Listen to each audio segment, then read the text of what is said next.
Саламатсыздарбы, Жогорку Кеңештеги олуттуу окуялардын топтому апталык парламент берүүсүндө азыр көрсөтүүнүн кыскача анонсу менен таанышып алыңыздар. Азык-түлүк өндүрүүчүлөргө быйыл кандай жардам болот? Министрлер кабинети дыйканчылыкка даярдык боюнча парламентте маалымат берди. 5 жылдын ичинде биз азык-түлүк коопсуздукту 9 вид продукция боюнча, закон боюнча 100% чечишибиз керек. Оң рулдуу Жапон автоунааларынын келишин колдойсузбу? Ага уруксат берүүгө багытталган мыйзам долбоору коомдук талкууга чыкты. Биз билебиз, ошол Япониядан келген машинелердин биринчи кезекте сапаты жакшыбы, экинчи жагы анын километражы дагы аз болот да. Чөнтөк калыңдаткан текшерүүлөр, майнапсыз текшерүүлөрдүн көбөйүшүнө парламентчилер каршы чыгууда. Эптеп эле текшерсе да барып алыпчы. Текшерүү бул майталкан да. Саламаттык сактоо министринин реформаларын парламент колдойбу? Жогорку кеңеш Ден соолук фондунун бюджетин кароого алды. Хочет или не хочет, биз ал больницаны алабыз. Кургакчылык чоң көйгөйгө айланды. Кыргызстандын тоолорунда быйыл жаан-чачын аз болгондугуна байланыштуу жылдагыдан дагы суунун запасы аз болору күтүлүүдө.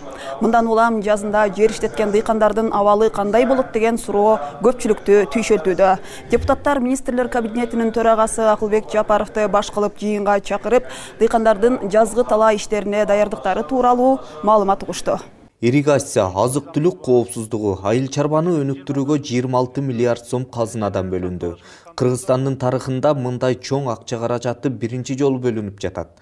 Албетте, бул каражаттардын кандай максатта иштетилери айтылды. Азыр президент Садыр Нуркожоевич Жапаров 5 жылдык стратегияны бекитти.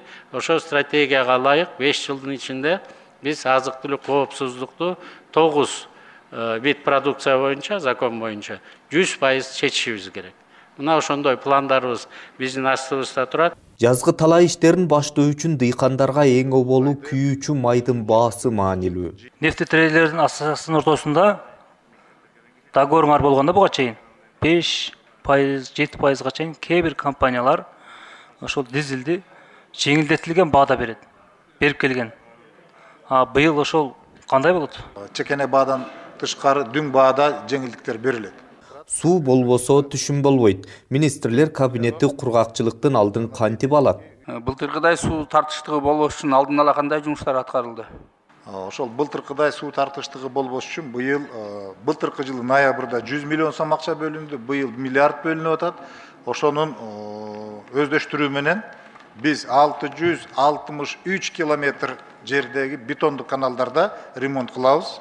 Дыйкандардын мээнети текке кетпеши үчүн министрлер кабинети жер семирткечтер менен дагы камсыз кылуусу керек. Жер семирткечтер боюнча 100 000 тонна биздин керектелүүчү экен. Азыр баасы канча? Барбы көлөм, келеби? Бизге аябай мындай чалып сурап атышат. Айрыкча түштүк жакта. Каражат бөлүнүп, ошол сүйлөшүүлөр жүрүп атат. Арзандатуу жана биякта камсыз кылуу максатында мамлекет министрлер кабинети абдан чоң жумуш жасап атат. Көпчүлүк аймактарда тоодон агып түшкөн суулар максаттуу жумшалбагандыктан миңдеген гектар жерлер иштелбей жатат. Көкбел деген айыл өкмөттүн жанынан, Көкбел айылынан 2 километр жерден Акбура дарыясы өтөт. 2 километр жерден өтөт, бирок суусунун 80% кайрадан Өзбекстанга өтүп кетет. Бирок Көкбел айыл өкмөтү кайрак. Ал жерде 5000ден ашык гектар жер сугат болмокта. Азыр Алмаз Насердинович Исанов бизде атайын ошо жалаң долбоорлорду, стратегия концепцияларды иштеп чыгып аткан управленияны жетектейт да. Мен аны бир 3 күнгө өзүнүн айылына жиберейин. Көрүп келип проектисин жазып бизге берсин, анан аны менен чогуу биз акча истейли. Албетте, министрлер кабинетинин үрөнчүлүктү өнүктүрүп, айыл чарба продукциясынын көлөмүн көбөйтүп, элдин жашоосун көтөрөм деген максаты Жогорку кеңештин депутаттары тарабынан колдоо тапты. Бир мандаттуу шайлоо округунун депутаттары дагы аймактарга барып, талаа иштерине чынында чарбагерлер канчалык деңгээлде даяр экенин көрүп келишүүдө. Чүйдүн Панфилов районунун эли менен депутаттын жолугушуусунда жазгы талаа иштерине даярдыктар, суу тартыштыгы, азык-түлүк коопсуздугу боюнча маселелер көтөрүлдү. Депутат Нурланбек Азагалиевдин иш сапарынын максаты жазгы айдап себүү жумуштарына байланыштуу болду. Азыртан жүргүзүлгөн даярдыктарды көзөмөлдөп, кемчиликтери болсо биргеликте чечүү керектигин айтты. Ушул жерде биз биргеликте бир иш чыгарышыбыз керек. Ошондой эле министрлер кабинети тарабынан кабыл алынган 309 токтом боюнча жергиликтүү элдин сунуш пикирлерин угууну көздөп келгенин билдирди. Ушул токтом элге да жараган, биздин үрөөнчүлүк чарбаларга, асыл тукум чарбаларга жараган бир токтом болуш керек. Шарттары баары тең бирдей болуш керек. Жыйында агрардык өнүктүрүү боюнча райондук башкармалыктын башчысы Айбек Бактыбеков токтом айыл чарба жерлерин пайдалануунун натыйжалуулугун жогорулатуу жолу менен азык-түлүк коопсуздугун камсыздоого, айыл чарбасын тамак аш жана кайра иштетүү өнөр жай рыногун өнүктүрүүгө, агро өнөр жай комплексинин экспорттук потенциалын арттырууга багытталганын ырастады. Мурдакыдай саны бар, сапаты жок асыл тукум чарбалар болбойт. Анткени биздики азыр мониторинг жүрөт. Мониторинг негизинде азыр бизде 2 үрөөн чарба жана 5 асыл тукум чарба бар. Ошонун көбү жоюлат. Катышуучулар мамлекеттик фонддун пайдаланууга рентабелдүү жерлерин тактоо жана аныктоо боюнча түзүлгөн комиссияга жергиликтүү кеңештин төрагасынын депутаттарын жана жер боюнча иш алып барган аймактык адистерди кошуу зарылчылыгына токтолушту. Мындан сырткары жолугушууда райондук ирригация маселелери да көтөрүлдү. Аймактын суу чарбасын жакшыртууга 36 миллион сом каралганы белгиленди. Белгилүү болгондой, райондо 128 суу куруу болсо, анын 116сы кайсы бир органга таандуулугу такталган эмес. Андыктан аларды суу фондуна же айыл чарба өкмөттөрдүн карамагына өткөрүү учур талабы. Ошондой эле адистер тез арада абалы начар 114 километр ички арыктарды оңдоо керектигин айтышты. Жогорку кеңештин депутаты Нурланбек Азыгалиев ар бир айтылган сунуш эске алынарын билдирди. 309 токтом. Фермерлердин арасында түрдүү пикирлерди жаратып жаткан бул кандай токтом? Анын дыйкандарга пайда зыяны канчалык? Жогорку кеңештин агрардык саясат, суу ресурстары, экология жана регионалдык өнүктүрүү боюнча комитетте 309 токтомдун күнгөй тескейи кеңири талкууга алынды. Айыл чарба багытындагы үлүш жерлердин түшүмдүүлүгү азайып кетти. Жер иштеткен дыйкандарга жеткиликтүү шарттар түзүлбөй жатат. Дал ушундай көйгөйлөрдүн алдын алуу үчүн министрлер кабинети 309 токтомун сунуштап жатат. Бул токтом коомчулукта кызуу талкууларды жаратып, дыйкандар арасында министрликтин бул токтому бир уч байлардын кызыкчылыгын гана коргойт деген сөздөр аралап жүрөт. Министрлик тарабынан ушул 309 токтомду катардагы дыйканга толугу менен жеткизүү боюнча маалымат иштери жетишерлик деңгээлде жүргүзүлбөгөндүгүнүн жыйынтыгын биз бүгүн аякы 15-20 күндө көрүп атабыз. 309 токтомго ылайык айыл өкмөтүнүн карамагындагы жерлер эми айыл чарба министрлигинин башкаруусуна өтөт. Дал ушул маселе эл арасында тынчсызданууну жаратты. Эң негизги дыйкандардын биринчи суроосу бул эмне үчүн биздин айыл өкмөттүн балансындагы болгон жерлер айыл чарба министрлигинин балансына өтүп кетти. Ошол ижарадан келген акча бизге түшүп атса, ошол жерлерди бизге эле калтырып койбойбу деген бир суроо болот. Бул жерде айыл өкмөт эч жеринен утурган жери жок. Жер айыл өкмөттүн территориясында турат. Ижара акысы айыл өкмөтүнүн бюджетине түшөт. Айыл чарба министрлиги эгер 309 токтом колдоо тапса, жер иштетүүдө кооперативдер ортосунда атааңдашуу пайда болуп, айыл чарбасы өнүгөт, азык-түлүк коопсуздугунун алдын алат деп ишендирүүдө. Министрликтин бул максаты бир топ депутаттардын колдоосуна ээ болду. Каражат же өкмөттөн саясий эрк жеткен эмес да. Мына ошол эркти азыр биз көрүп атабыз.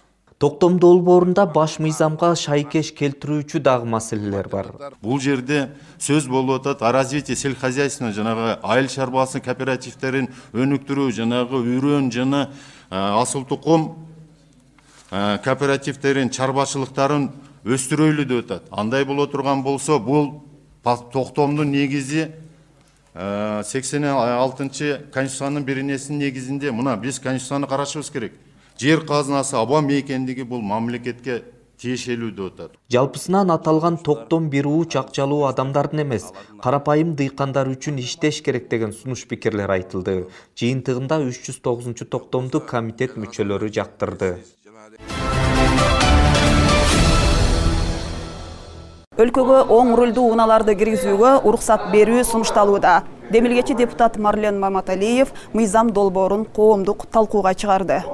Мыйзамдын автору өлкөнүн автопаркын жаңылоого, сапаттуу автотранспорттун жарандарга жеткиликтүүлүгүн жана ири шаарлардагы экологиялык кырдаалды жакшыртууга мүмкүндүк берилерин айтууда. Кыргызстандыктар автопарк такыр эскирип кеткенин айтып, жапониялык жаңыраак унааларды өлкөгө киргизүүгө уруксат берүүнү байма-бай көтөрүүдө. Сунушталган долбоорду калктын калың катмары колдоого алабы? Ушул жана башка суроолор боюнча кесиптешибиз демилгечи депутат Марлен Маматалиев менен баарлашкан. Анда кезек маекте. 2015 жылы ошол биздин өкмөт тараптан мындайча айтканда ГАИ кызматкерлери деп коеюнчу, мындай маек кызматкерлери тарабынан ушул ДТПнын көпчүлүгү, дээрлик көпчүлүгү ушул оң ролдо айдап аткан жүргүнчүлөрдүн негизинде болуп атат деген статистиканын алкагында ушундай тыюу салынган да. Бирок ошол жылдан баштап мына 7 жыл өтүп атат. Арадан кайра статистиканы карап көрсөк, азыркы учурда ошол 100%дын 20-25 эле пайызы ушул оң ролдун кесепетинен мындайча айтканда ДТП авария болуп атыптыр да.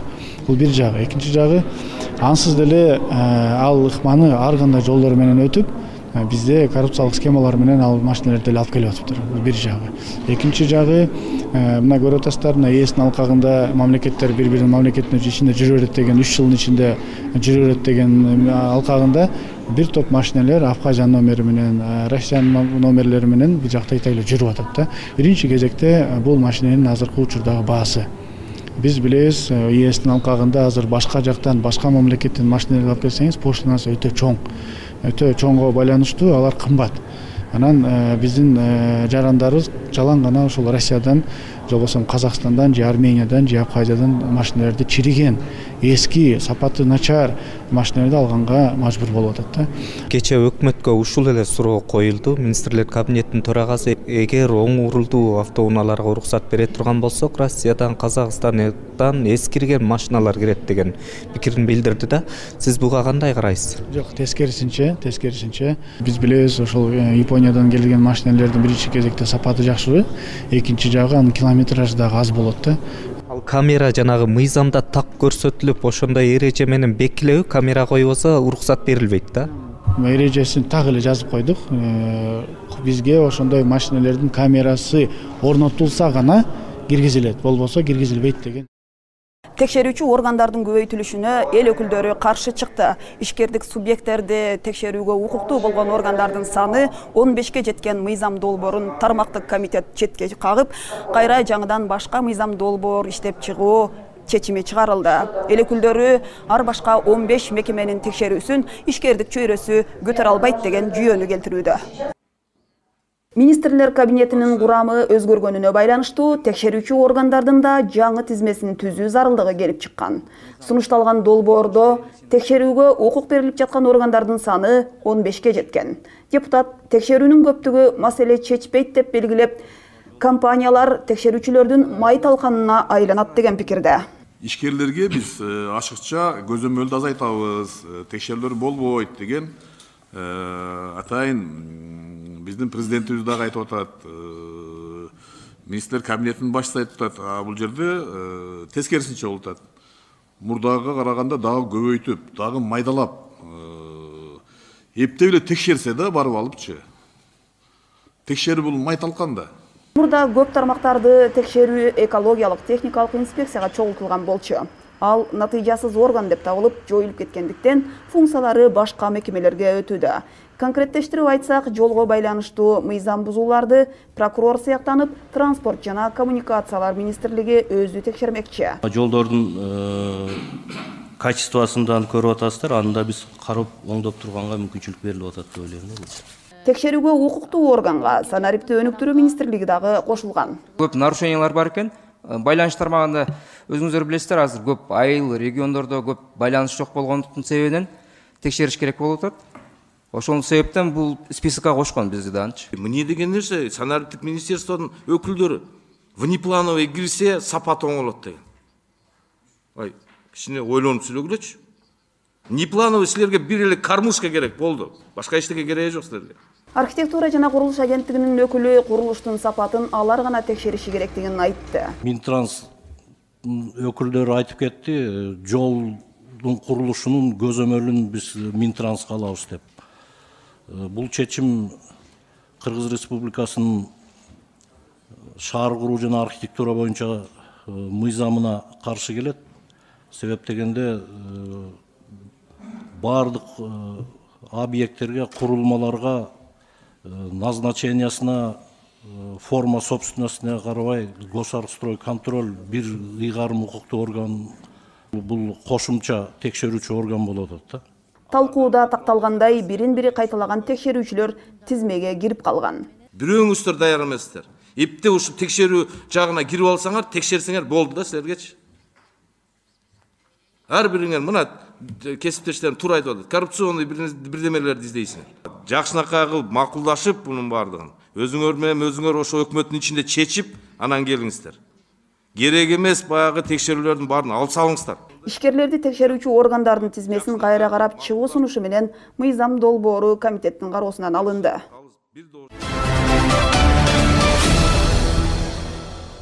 Жогорку кеңеш социалдык фонддун бюджеттерин карады. Эл өкүлдөрү пенсиянын көлөмү кескин айырмаланарын айтып, адилет пенсия берүү маселесин козгоп жатышат. Соцфонд болсо жаран канчалык камсыздандыруу төлөмүн көп төлөсө, кийин ошончолук пенсия көп алат деген принципте пенсия берет. Андыктан өзгөчө мугалимдердин айлык акысы жогорулашы кажет деди эл өкүлү.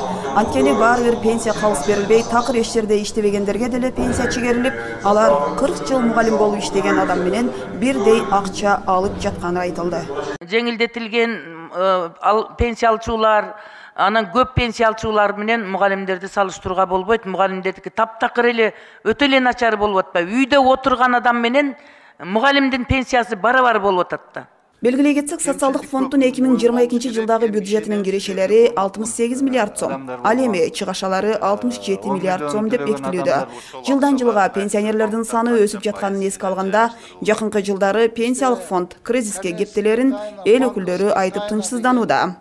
Пенсияны жогорулатуу саясаты дагы туура эмес жүргүзүлүп жатканы белгиленүүдө. Маселен, пайыздык катыш менен алганда аз пенсия алгандарга аз сумма, көп алгандарга көп акча кошулууда. Андыктан эл өкүлдөрү социалдык фондду кардиналдуу реформа кылууну талап кылууда. 3000 сомдон 7000 сомго чейин алгандарда ошолорго өтө эле аз кошулат дагы, ал эми 25-30 миң алгандар көп кошулат. Ал туура, мен эмне себептен экенин билем, бирок ошол 30 миң сомдон ашык алгандарга азыраак кошконго мындай дифференцированный подход кылса болот да. Жогорку кеңештин тармактык комитети милдеттүү медициналык камсыздандыруу фондунун бюджетин карады. Талкууда акыркы учурда кыргыз медицинасындагы орун алып жаткан окуялар боюнча эл өкүлдөрү саламаттык сактоо министри Алымкадыр Бейшеналиевден түшүндүрмө алышты. Ошондой эле эл өкүлдөрү жер-жерлердеги калк саламаттыгына байланыштуу проблемаларды көтөрүп, реформа боюнча сунуш пикирлерин беришти. Ден соолук фондунун быйылкы бюджети 20 миллиард сом болуп бекитилүүдө. Саламаттык сактоо министри Алымкадыр Бейшеналиев билдиргендей, быйыл аларга жылдагыдан көп каражат бөлүнүүдө. Кирешелер жана чыгышалар боюнча 20 миллиард 200. Бирок инфляциянын шартында 20 миллиард сом тармактагы проблеманы чечүүгө жетишсиз. Бир жаранга медициналык тейлөөгө канча каражат бөлүнөт? 25-30 доллар болуп калып атат да азыр.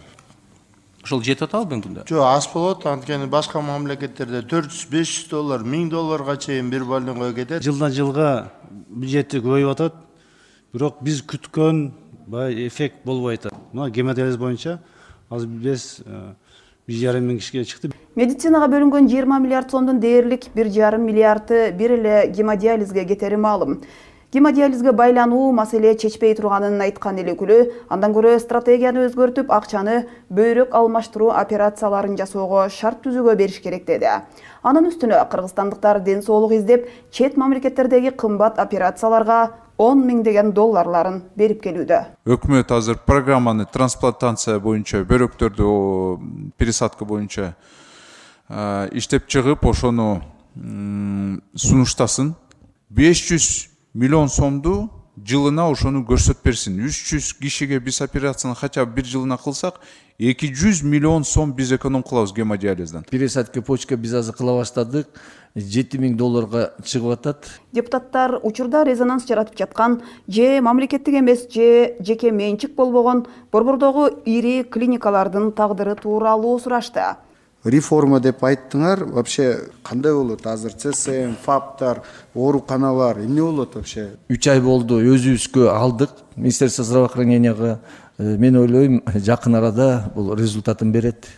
Исманкулов боюнча да сиз айтып кеттиңер, ал арендада турчу көп жылдан бери. 1998 жылы Южный Кореядан келген 27 миллион доллар менен мамлекеттин жанагы гарантиясы менен алып ошол жерде больницаны алып, же акчасын да төлөбөй Южный Кореяга биз мамлекет карыз болуп атат. Биздин зданиябызды да бербей аткан. Хочет или не хочет, биз ал больницаны алабыз. Сиздин жардамыңыздар менен бир 10 күн ичинде алда чыгып кетет. Көп ооруканалар мамлекеттин ичинде мамлекет болуп алышканын эл өкүлдөрү белгилеп, реформаларды колдой турганын ачыктады. Ден соолук программалары боюнча өлкөгө 70 миллион доллар келген, бирок анын эсебинен бир да ФАП салынбаганы айтылды. Эми эл саламаттыгынан баюуну токтотуу зарыл дешет парламентчилер. Саламаттык сактоо тармагына кандай талап тонуп, эчтеке кылбастан ошол бүткүл дүйнөлүк банктар аркылуу келген проектлер менен жасалган иштерди бир 3-4 семьялы бөлүп жеп жүргөндүгү боюнча мен толук маалыматым бар да. Депутат тез жардам унааларын кымбат баага сырттан сатып албастан жергиликтүү машина куруучулардан алууга үндөдү. Өзүбүздүн өндүрүштөн пайдалан алсаңар, сатып алсаңар болбой. Бизде оштон куралып атат да тез жардам машинеси германиялык метод мененчи. Эгер ичинде комплектациясы болсо, депутаттын тез жардам машинесин ала баштайбыз. Мен түшүнбөдүм. Рахмат. Менде машина жок. Тармактык комитеттин мүчөлөрү аймактардагы проблемалуу ооруканалар боюнча министрликти маалымдар кылып, чечүү жолдору изделиши кажет деди. Сунуш пикирлер менен ММК фондунун бюджеттеринин долбоору бекитилди. Депутаттардын ишеним кат менен добуш берүү практикасын жоюу сунушталууда. Жогорку кеңештин регламенти жөнүндөгү мыйзамга өзгөртүүлөрдү киргизүү тууралуу долбоор парламенттик угууда талкууланды. Жогорку кеңештин регламентине дагы кандай өзгөртүүлөр киргизилүүдө кесиптешим айтып берет. Аталган мыйзамга сунушталып жаткан өзгөртүүлөр биринчи кезекте жаңыдан кабыл алынган Кыргыз Республикасынын конституциясына шайкеш келтирүү максатын көздөйт. Ошо менен бирге эле буга чейин коомчулук тарабынан коюлуп келген дооматтарды болтурбоо жагында камтып отурат. Биз айтып атабыз, ушул өзүнүн регламентибизге азыркы заманбап технологияларды дагы эске алып киргизсек. Ошо менен бирге эле COVID-19 өңдүү өзгөчө кырдаалдардын шартында иш алып баруунун тартибин киргизүүдө ашыкча болбойт экенин турмуш көрсөттү. Келечекте кандайдыр бир ЧС болобу, же ЧП болобу, бизге мүмкүнчүлүк болсун. Zoom аркылуу же башка дагы мобильный компьютерлык приложениялар аркылуу биздин жыйыныбызды онлайн түрүндө өткөзгөнгө. Айтылган маалыматтарга таянсак, мурдагыдай ишеним кат менен добуш берүү практикасын жоюу сунушталып жаткан. Жогорку кеңештин регламенти жөнүндөгү мыйзам катардагы эле мыйзам болуп келген. Ал эми өкмөт жөнүндөгү мыйзам конституциялык мыйзам статусуна ээ. Мен ойлоп атам, ошон үчүн регламент конституциялык мыйзам кылалы да. Ал мындай мыйзам болбош керек. Жогорку кеңештин конституциядагы ыйгарым укуктарына ылайык нормалар тагдана жасалышы керек дешет депутаттар. Коомчулуктун өкүлдөрү дагы сөз алып депутаттарды чакыртып алуу нормаларын кайра карап чыгууну сунушташты. Фракциядан же депутаттык топтон чыккан депутат мандатынан айрылат деген норма демократиянын талаптарына ылайык келбестигин да белгилешти. Ошо менен бирге эле айрым учурларда мыйзамдарды шашылыш кабыл алуунун жолдорун так аныктоо керектиги да сунушталды. 3 окууну бир күндө кабыл алып коет деген бул эмне, ушул пунктту карап чыксак дегеним да. Парламенттик угум алдында дагы ушул сыяктуу бир катар сунуштар айтылып, жүйөлүү сунуштар экинчи окууга киргизиле турган болду.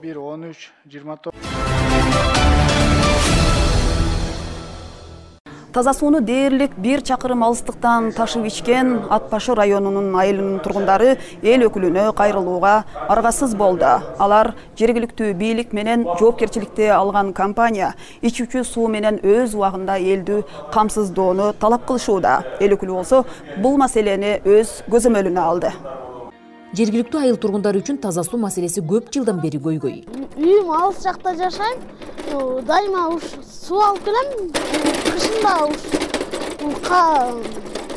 тоңуп үшүп.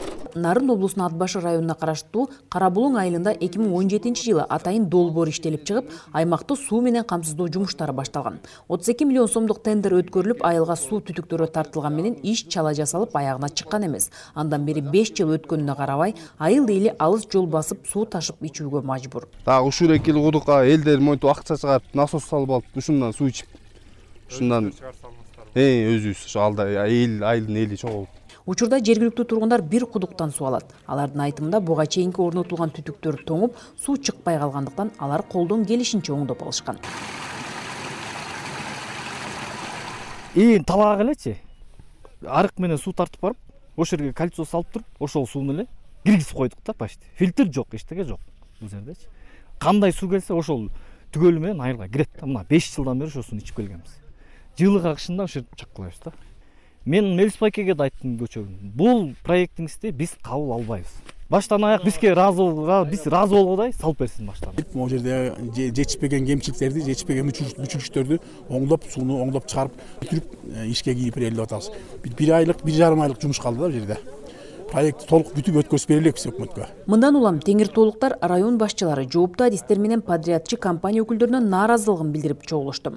Булар акыркы мына графиги менен курулушту камсыз кылбаса, анда тийиштүү мыйзамдык чаралар көрүлөрүн да эскерткенбиз. Көйгөйдү чечип берүү максатында Кара Булуң айылынын тургундары Жогорку кеңештин депутаты Улан Бакасовго кайрылышкан.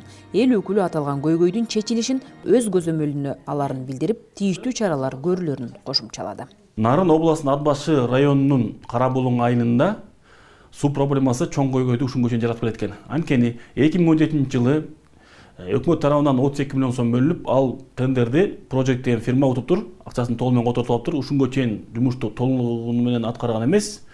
Кышкысын суу чыкпайт, суу чыкса жайкысын ичинен кум чыгат. Ар кандай маселелер саатында өлкөбүздө көп жылдан бери чечилбей келе жаткан көп кырдуу маселелер талкууланды. Өзгөчө айыл чарбасындагы ишкердикти өнүктүрүү, импортко шарт түзүү маселелерине көбүрөөк көңүл бурулду. Аны менен катар социалдык жактан корголбой жаткан катмар тууралуу дагы айтылды. Калкты таза суу менен камсыз кылуу узаргандан узарып келаткан көйгөй. Ош шаарында айрыкча мына жаз келгенде бир чоң проблема башталат да. Айрыкча мына жамгыр жааганда эле биздин таза суубуз ылайланып, элге суу көбүнчө токтоп калат, же болбосо өтө ылайланган суу ичип калышат.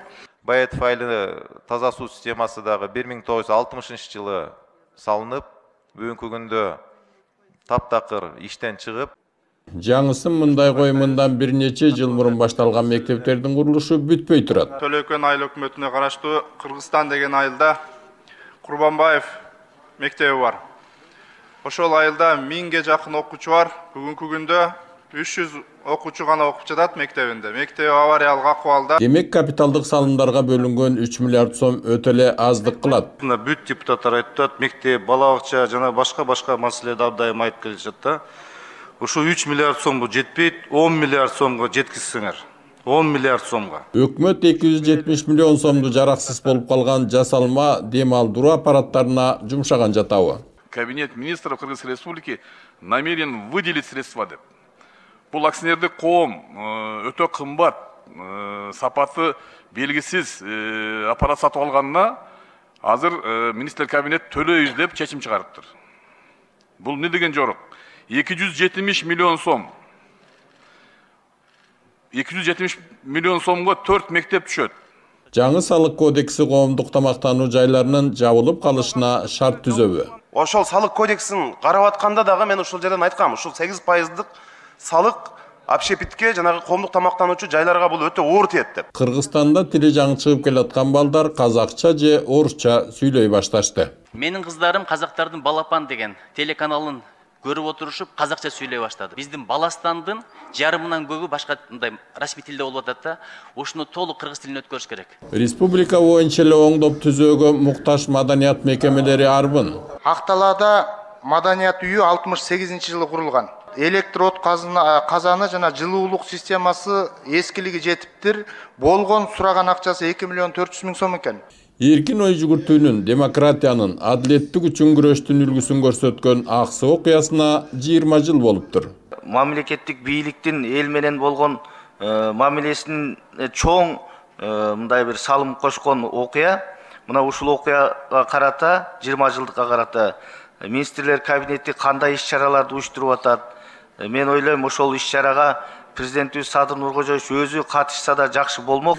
Ушундай жаңылыктар бүгүнкү көрсөтүүнүн өзөгүн түздү. Парламент жыйындарын Жогорку Кеңештин сайтынан жана YouTube каналынан көрсөңүздөр болот. Берүүнү Жогорку Кеңештин басма сөз кызматы даярдап, мен Жаннат Мажитова алып бардым. Саламатта калыңыздар.